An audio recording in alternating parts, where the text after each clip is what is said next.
آیت نمبر 1۔ اعوذ باللہ السمیع العلیم من الشیطان الرجیم من حمزه ونفثه ونفثه بسم اللہ الرحمن الرحیم حامیم عین سین قاف كذلك يوحي إليك وإلى الذين من قبلك الله العزيز الحكيم له ما في السماوات وما في الأرض وهو العلي العظيم تكاد السماوات يتفطرن من فوقهن والملائكة يسبحون بحمد ربهم ويستغفرون لمن في الأرض ألا إن الله هو الغفور الرحيم۔ حامیم عین سین قاف، حروف مقطعات اللہ ہی ان کی مراد کو جانتا ہے۔ کذالک اسی طرح، یوحی وحی کرتا ہے، الیک الی کا مطلب کی طرف، کا آپ کی، یوحی الیک وحی کرتا ہے آپ کی طرف، واو کا مطلب اور، الی کی طرف، الذین ان لوگوں کے، من سے، قبلی پہلے، کا تجھ سے، وَإِلَى الَّذِينَ مِن قَبْلِكَ اور ان لوگوں کی طرف جو تجھ سے پہلے ہیں۔ اللہ اللہ، العزیز غالب ہے، الحکیم حکمت والا ہے۔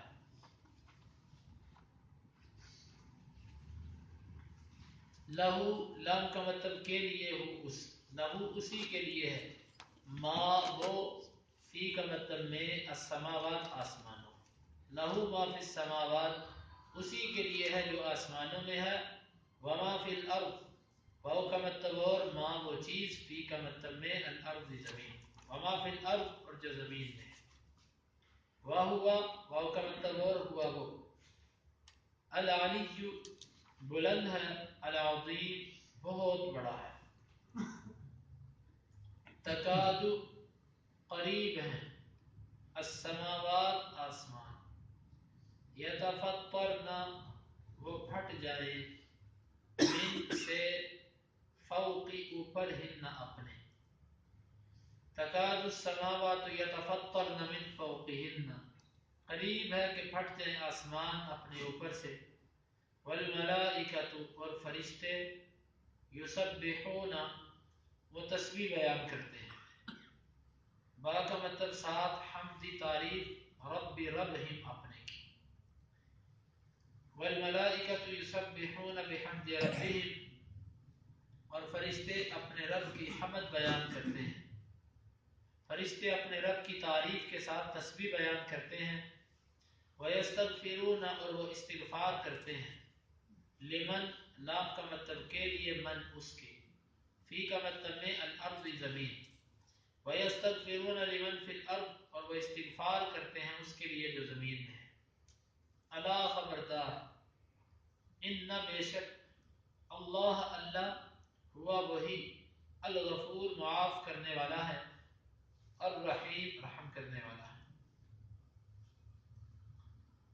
حامیم عین سین قاف، اللہ ہی ان کی مراد کو جانتا ہے۔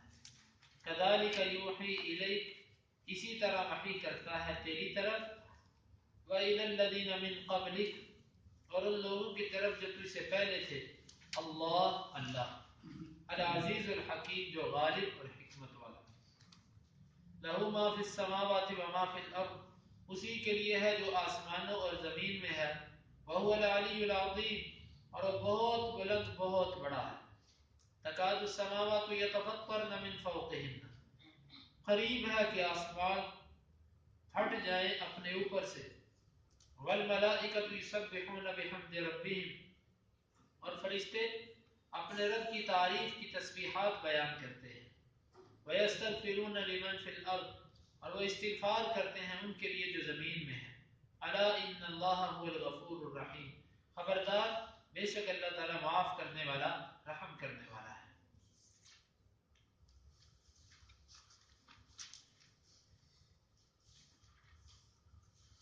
شورا یہ مکی صورت ہے جس کا معنی مشاورت وغیرہ کی کمیٹی، وہ افراد کہ جن سے اہم معاملات میں مشاورت کی جائے ان کے لیے شورا وغیرہ کا لفظ استعمال کیا جاتا ہے۔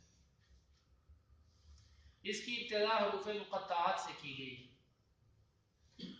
حروف مقطعات ان کو اس لیے کہا جاتا ہے کہ یہ علیحدہ علیحدہ کر کے پڑھے جاتے ہیں، باقی جتنے عربی حرف ہیں ان کو ملا کے پڑھا جاتا ہے، لیکن ان حروف کو علیحدہ علیحدہ کر کے کاٹ کاٹ کے پڑھا جاتا ہے، اس لیے ان کو حروف مقطعات کہا جاتا ہے۔ ان کی مراد اللہ تعالیٰ ہی جانتے ہیں۔ عام طور پر یہ جس صورت کے شروع میں آتے ہیں وہاں پر ان حروف کے بعد قرآن کی عظمت اور اس کی بڑائی کا ذکر ہوتا ہے۔ یہ بتلانا مقصد ہوتا ہے کہ وہ اللہ جس نے اتنی عظیم کتاب نازل کی اس نے انہی حروف سے ہی اس کلام کو بنایا۔ اگر تم نہیں مانتے اس کو اللہ کی کلام تو اسے ایسی بنا کر دکھاؤ۔ کذالک یوحی الیک، اسی طرح اللہ وحی کرتا ہے تیری طرف۔ کس طرح؟ جس طرح کہ اس نے تیرے سے پہلے نبیوں پر وحی کی۔ اس کے دو مطلب ہو سکتے ہیں۔ ایک تو اس کا مطلب یہ ہے کہ جو وحی پہلے نبیوں کی طرف تھی وہی وحی آپ کی طرف بھی ہے، کیونکہ قرآن میں اللہ تعالیٰ نے فرمایا کہ جتنے بھی انبیاء اللہ تعالیٰ نے بھیجے ان تمام کے تمام نبیوں کی دعوت کا مقصد، ان کا مرجع اور اس کا مدار ایک ہی چیز تھی، اللہ تعبدو، اللہ تشرکو باللہ شیئا، کہ تم اللہ کے ساتھ شریک نہ بناؤ، ایک اللہ کی عبادت کرو اور اس کے ساتھ شریک نہ بناؤ۔ تو یہ جو دعوت آپ پر نازل کی گئی ہے کہ ایک اللہ کی عبادت اور اس کے سوا کسی اور کی عبادت نہیں کرنی، یہ صرف آپ کی طرف نہیں کی گئی۔ کذالک یوحی الیک، اسی طرح اللہ وحی کرتا ہے آپ کی طرف جس طرح پہلے نبیوں پر وحی کی، یعنی کہ جو دعوت پہلے انبیاء کی تھی وہی آپ کی ہے۔ یہ یاد رکھیے کہ آدم علیہ السلام سے لے کر محمد صلی اللہ علیہ وسلم تک توحید کے مسئلے میں انبیاء کا اختلاف نہیں۔ توحید عقیدہ سب نبیوں کا ایک ہے، آدم سے لے کر محمد صلی اللہ علیہ وسلم تک تمام نبی ایک ہی عقیدے کی دعوت دیتے تھے۔ جو شرک آدم کے دور میں تھا وہ محمد صلی اللہ علیہ وسلم کے دور میں بھی شرک تھا، جو چیز اس دور میں عقیدے میں منع تھی وہ اللہ کے رسول کے دور میں بھی منع رہی۔ نسخ جو ہے، نسخ یہ عقیدے میں نہیں ہوا، نسخ احکامات میں ہے، عبادات کے اندر ہے۔ نماز، روزہ، حج، زکوٰۃ یہ ایسی چیزیں ہیں کہ جن میں تبدیلیاں ہوئی ہیں، جن میں نسخ ہے۔ باقی عقیدے میں تمام کے تمام انبیاء کی دعوت ایک ہی رہی ہے، اس میں کسی شریعت کو منسوخ نہیں کیا گیا۔ ہاں کسی نے خرافات اپنی طرف سے دین میں داخل کر دی ہو تو وہ الگ بات ہے، جیسے عیسائی، یہودی، لیکن اصل تورات کا عقیدہ، اصل انجیل کا عقیدہ، اصل زبور کا عقیدہ وہی عقیدہ ہے جو قرآن میں ذکر کیا گیا۔ عقیدہ سب کا ایک ہوتا ہے، جس طرح نبی صلی اللہ علیہ وسلم نے فرمایا کہ الانبیاء اخوۃ للات، انبیاء جو ہوتے ہیں یہ آپس میں اللاتی بھائی ہوتے ہیں۔ اللاتی بھائی کا مطلب باپ ان کا ایک ہے، وامہاتہم شتیٰ، اور ان کی مائیں مختلف ہیں، مطلب ان کی احکامات مختلف ہوتے ہیں۔ اس نبی میں 5 نمازیں فرض تھی، اس پر 3 فرض تھی، اس کی نماز کا طریقہ یہ تھا، اس کی نماز کا طریقہ یہ ہے، اس کے لیے وضو نہیں تھا، اس کے لیے وضو ہے، اس کے لیے تیمم نہیں تھا، اس کے لیے تیمم ہے، اس کے لیے اپنی عبادت گاہ میں پڑھنا لازم تھا، اس کے لیے پوری زمین میں۔ یہ احکامات ہیں، عقیدے کے اندر کوئی نسخ نہیں ہوا۔ تو اس لیے فرمایا کہ باپ ان کا ایک ہے، وامہاتہم شتیٰ، اور مائیں مختلف ہیں، مطلب احکامات مختلف ہیں، پیچھے عقیدہ ایک ہے، عقیدے کی بنیاد ایک ہے۔ ایک اس کا مطلب یہ ہے، اور دوسرا اس کا مطلب یہ بنتا ہے کذالک یوحی الیک، اسی طرح اللہ تعالیٰ وحی کرتا ہے آپ کی طرف۔ کس طرح؟ جس طرح کے پہلے نبیوں پر وحی کی، یعنی کہ جو وحی کرنے کا طریقہ اللہ کے نبی پر تھا یہ طریقہ پہلے نبیوں پر بھی رہا۔ مثلا نبی صلی اللہ علیہ وسلم پر وحی کیسے آتی تھی؟ جس طرح کہ بخاری کے اندر آپ نے پڑھا سنا کہ آپ صلی اللہ علیہ وسلم پر وحی مختلف طریقوں سے آتی تھی۔ ایک طریقہ یہ تھا کہ فرشتہ یتمثل لی الملک، فرشتہ کسی آدمی کی اللہ کے رسول کے لیے شکل بنا کے سامنے آ جاتا، جس طرح کہ دہیہ کلبی رضی اللہ عنہ کی شکل میں آیا کرتے تھے. اور کبھی نبی صلی اللہ علیہ وسلم مثل صلصلۃ الجرس، جس طرح کہ گھنٹی بجتی ہے اس طریقے سے ایک آواز سی آتی تھی کہ جس کو عام کوئی بندہ سمجھ نہیں پاتا، لیکن وہ وحی ہوتی تھی جو نبی صلی اللہ علیہ وسلم کو پر نازل کی جاتی تھی. یا کبھی اللہ رب العزت خواب کے ذریعے یا دل میں بات ڈال کر ان طریقوں سے، یا کبھی اصل شکل میں، اور کبھی اللہ تعالیٰ نے معراج کے موقع پر جس طرح اپنے پاس بلا کر بغیر کسی واسطے کے حجاب میں پردے میں رہ کر اپنے محمد صلی اللہ علیہ وسلم سے گفتگو کی. تو یہ وحی کی صورتیں تھیں. یعنی جن جن طریقوں سے آپ کی طرف وحی کی گئی، انہی طریقوں سے آپ سے پہلے نبیوں کی طرف بھی وحی کی گئی. تو گویا کہ اس ٹکڑے کے دو مطلب ہوئے. ایک اس کا مطلب کہ آپ کے عقیدہ توحید کی دعوت اور پہلے نبیوں کی عقیدہ توحید کی دعوت ایک ہے، اس میں کوئی فرق نہیں ہے. یہ مشرکین کہتے ہیں یہ نئی دعوت ہے، یہ غلط بولتے ہیں، جھوٹ بولتے ہیں. یہ کوئی فرق نہیں آپ میں اور پہلے نبیوں کی دعوت، عقیدے میں سب ایک ہے. اور دوسرا اس کا مطلب کہ جس طریقے سے آپ پر وحی کی جاتی ہے اسی طریقے پر وحی پہلے نبیوں پر کی جاتی تھی. جب یہ پہلے نبیوں کو مانتے ہیں تو آپ کو کیوں نہیں مانتے؟ ابراہیم اور اسماعیل کو مانتے تو آپ کو کیوں نہیں مانتے؟ وَإِلَى الَّذِينَ مِن قَبْلِكَ، اور ان لوگوں کی طرف جو آپ سے پہلے، یعنی پہلے انبیاء. اس کا بھی وہی مطلب، دو مطلب، عقیدہ توحید بھی اور وحی کا طریقہ بھی. وحی کرتا کون ہے؟ اللہ. وحی کا لفظی معنی ہوتا ہے وہ اشارہ، وہ تیز اشارہ کہ جس سے بات سمجھی جا سکے، اس کو وحی کہتے ہیں. تو یہ وحی کون کرتا ہے؟ اللہ کرتا ہے. وحی، یہ وحی کا لفظ اس کا مطلب ہوتا ہے مخفی طریقے سے کوئی بات پہنچا دینا، دل میں ڈال دینا کوئی بات. جس طرح کہ شیطان کے دل میں غلط خیال ڈالنے کے بارے میں بھی اللہ تعالیٰ نے قرآن میں یہ لفظ استعمال کیا، یوحون الی اولیائہم ان الشیاطین لیوحون. جو شیاطین ہوتے ہیں یہ القاء کرتے ہیں، وحی کرتے ہیں، مطلب دل میں بات ڈالتے ہیں اپنے دوستوں کے. جو شیاطین کے دوست ہوتے ہیں ان کے دلوں میں یہ بات ڈالتے ہیں.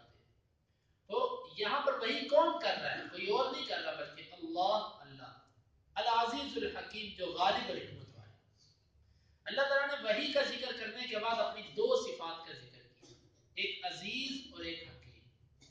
ویسے تو جہاں پر بھی اللہ تعالیٰ جس آیت کے آخر میں اپنی صفات کا ذکر کرتے ہیں اس کا ایک خاص معنی، مراد اور مقصد ہوتا ہے جس کو آپ اور میں نہیں سمجھ پاتے. بعض مقامات پر مفسرین اپنی کوشش کر کے اجتہاداً کچھ ایسی باتیں کر دیتے ہیں، لیکن اصل حکمت اللہ تعالیٰ کو معلوم. یہاں پر ان دو ناموں کے ذکر کرنے میں کیا حکمت ہے؟ ایک عزیز اور دوسرا حکیم. اس لیے عزیز کہہ کر اشارہ اس بات کی طرف ہے کہ تم اگر چاہتے ہو کہ اس نبی سے ٹکر لے لیں، تم اگر چاہتے ہو کہ اس قرآن کو دبا دیں، اس پر پابندیاں لگا دیں، تو یاد رکھو یہ آیا عزیز کی طرف سے جو غالب ہے. غالب کسی نے کہا اتنا ہی یہ ابھرے گا جتنا کہ دبا دو. اس اسلام کو جتنا دباؤ گے، اس قرآن اور حدیث اور سچی دعوت کو جتنا دباؤ گے، یہ اتنا ہی ابھر کر سامنے آئے گا. تو یہ عزیز، یہ وہ اللہ کون ہے؟ وہ غالب ہے. مطلب تم اس قرآن کا مقابلہ کر کے، نبی کا مقابلہ کر کے، اس کے احکامات کا مقابلہ کر کے جیت نہیں سکتے. وہ غالب کی طرف سے ہے، وہ غالب ہی آ کر رہے گا. جس طرح کہ نبی صلی اللہ علیہ وسلم نے فرمایا الاسلام یعلو ولا یعلی علیہ، اسلام بلند ہوگا، اس پر کسی کو بلند نہیں کیا جائے گا. اور الحکیم، حکمت والا ہے. اس میں اشارہ اس بات کی طرف ہے اس کے پاس طاقت تو ہے، غلبہ تو ہے اس کے پاس، لیکن جس طرح کے بعض لوگوں کے پاس طاقت ہوتی ہے لیکن ان کے پاس حکمت اور بصیرت نہیں ہوتی. اپنی طاقت کے ساتھ وہ ظلم بھی کرتے ہیں، غلط فیصلے بھی کرتے ہیں. لیکن اللہ غالب ہونے کے ساتھ ساتھ حکیم بھی ہے، حکمت والا بھی ہے. اس کا ہر حکم، اس کا ہر فیصلہ، اس کا ہر معاملہ حکمت سے بھرا ہوا. تو اس لیے قرآن کے جتنے احکامات ہیں وہ ہمیں بعض دفعہ بوجھل بھی لگتے ہیں. ہم کہتے ہیں یہ قرآن کا حکم سخت ہے، لیکن واللہ اللہ کی اس کتاب کا ہر حکم جو ہے وہ حکمت سے بھرا ہوا. حکمت سے خالی نہیں. لَهُ مَا فِي السَّمَاوَاتِ وَمَا فِي الْأَرْضِ.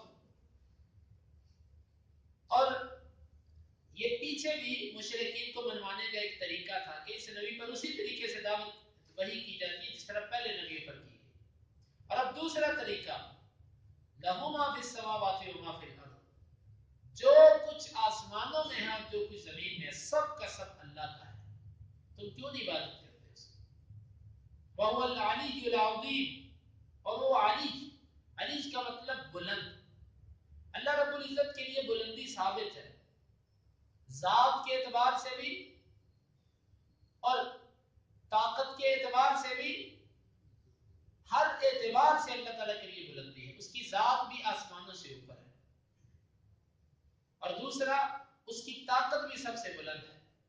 العلی وہ بلند ہے، ذات بھی بلند اور اس کا مرتبہ بھی بلند اور اس کے طاقت اور غلبہ یعنی کہ قوت بھی سب کی سب چیزیں اس کے پاس موجود ہیں. العظیم جو بہت بڑا ہے. اللہ تعالیٰ کی عظمت کا اندازہ اس سے لگائے، اس کی عظمت کا اندازہ تو نہیں لگایا جا سکتا، لیکن کیونکہ اللہ تعالیٰ نے ہمیں بیان نہیں کیا، ہمارا یقین ہے کہ وہ ہمارے تصورات سے بڑا ہے، اس کی کوئی حدود بیان نہیں کی جا سکتی. لیکن آپ ذرا اس حدیث پر غور کریں، بلکہ قرآن کی آیت کہ زمین و آسمان واسع کرسی السماوات والارض، اس کی جو کرسی ہے، کرسی اس کرسی نے اتنے بڑے آسمان اور اتنی بڑی زمین کو گھیرا ہوا. یہ سب کے سب اس کے نیچے. حدیث میں آتا یوں کہ جیسے ایک بہت بڑے صحرا کے اندر ایک چھوٹا سا سکہ پڑا ہوتا ہے نا، چھوٹا سا، یوں اس زمین و آسمان کی اللہ کی کرسی کے سامنے یہ ایسی چھوٹی سی گیندی ایک پڑی ہوئی ہے زمین و آسمان کی اللہ کی کرسی کے سامنے. اور پھر اللہ تعالیٰ کی کرسی سے بڑا اوپر اس کا عرش ہے اور پھر عرش سے اوپر اللہ رب العزت ہے. العظیم بہت بڑا ہے. اتنے بڑے اللہ کی مخالفت.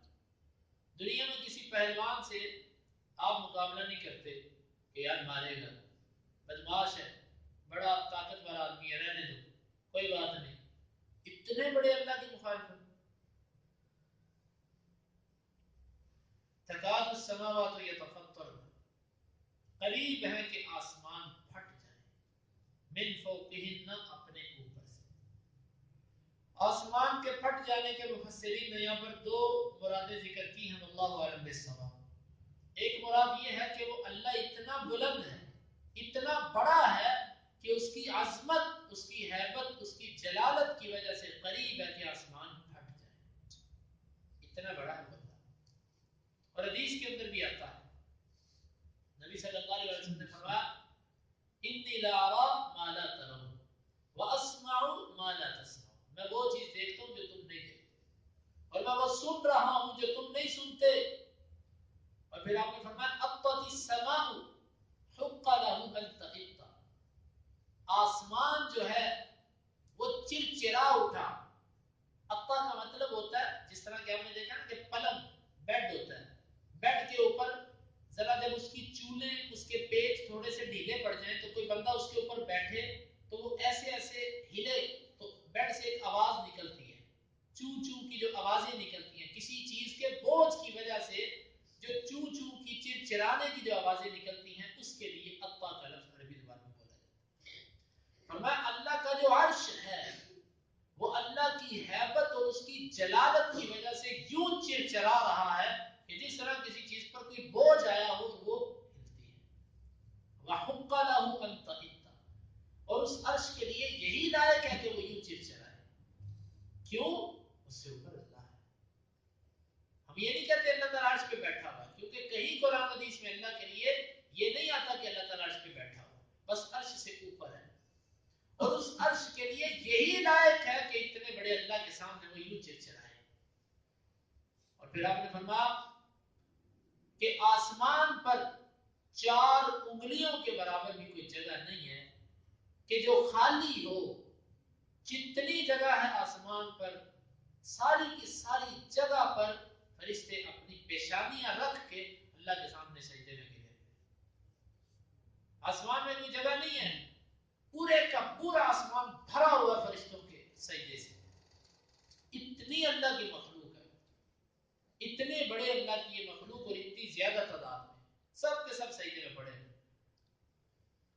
ایک اس کا مطلب یہ کہ اللہ کی ہیبت اور جلالت اتنی ہے کہ زمین آسمان قریب ہے کہ پھٹ جائیں. اور دوسرا اس کا مطلب یہ بیان کیا جاتا ہے کہ اتنا بڑا اللہ, اس کے ساتھ تم شرک کرتے ہو, اس کے ساتھ تم غیروں کو شریک بناتے ہو, اس کی اولاد ثابت کرتے ہو, یہ تمہاری بات اتنی بری ہے. تکاد السماوات یتفطر, قریب ہے کہ آسمان پھٹ جائیں, آسمان پھٹ جائے. من فوقہن, اپنے اوپر سے. اوپر سے مراد کیا ہے؟ مراد کے سب سے پہلے اوپر والا آسمان پھٹے کیونکہ وہ اللہ کے زیادہ قریب ہے باقیوں کی بنسبت, اور پھر اس کے بعد اوپر والا پھٹ کے نیچے گرے, نیچے والا پھٹ کے اس سے نیچے گرے, نیچے والا یوں گرتے گراتے اوپر سے پھٹنا شروع ہو نیچے تک آ. یہ مطلب ہے من فوقہن, اپنے اوپر سے پھٹے, ساتویں آسمان سے شروع ہو سلسلہ.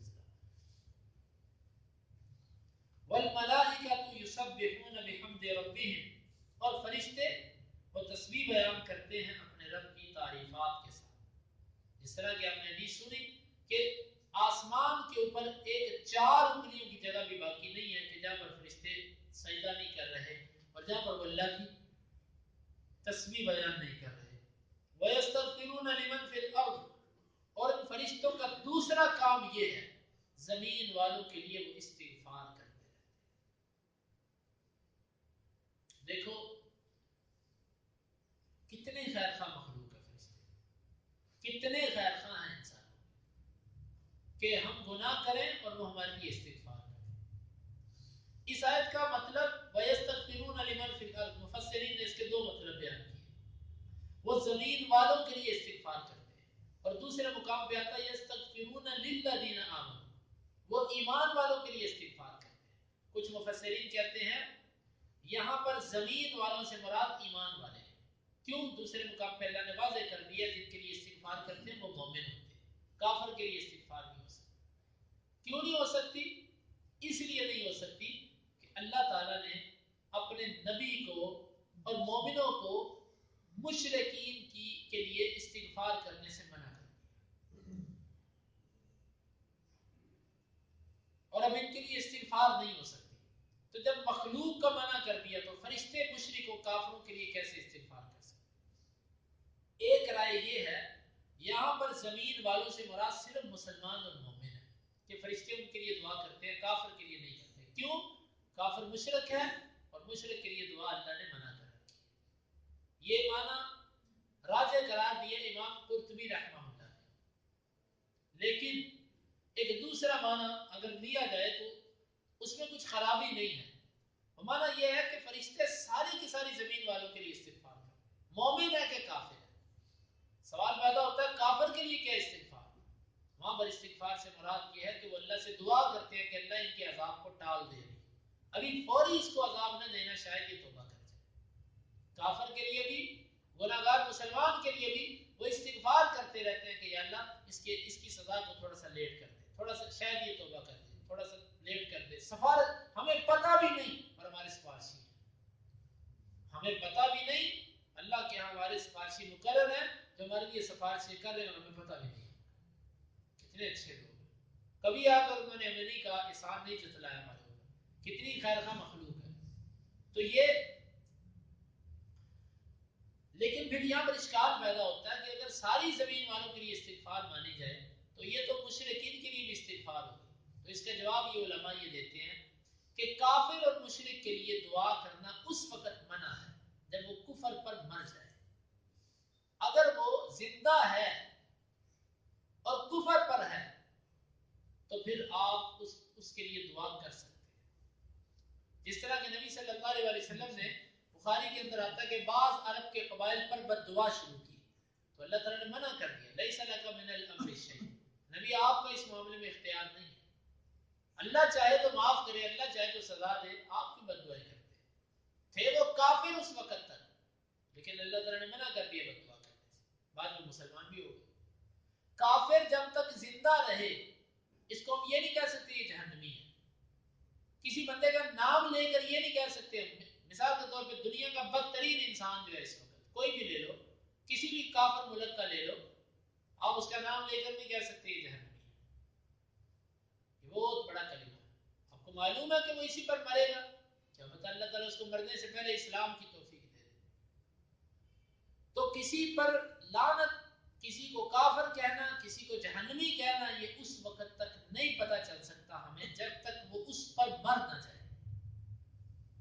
جب تک وہ زندہ ہے اس کے بارے میں امید رکھی جا سکتی, شاید اللہ تعالیٰ اس کو اسلام کی توفیق عطا فرمائے.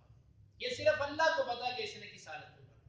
تو یہاں پر پھر معنی یہ بنے گا کہ وہ فرشتے کافروں کے لیے بھی دعائیں کرتے ہیں کہ اللہ ان کو ایمان کی توفیق عطا فرمائے. اس میں کافر بھی داخل ہیں, اس پر لہذا وہ اعتراض نہیں آتا. مشرک کے لیے دعا تب کرنا منع جب وہ شرک پر مر جائے. کافر کے لیے دعا کرنا تب منع ہے جب وہ کفر پر مر جائے.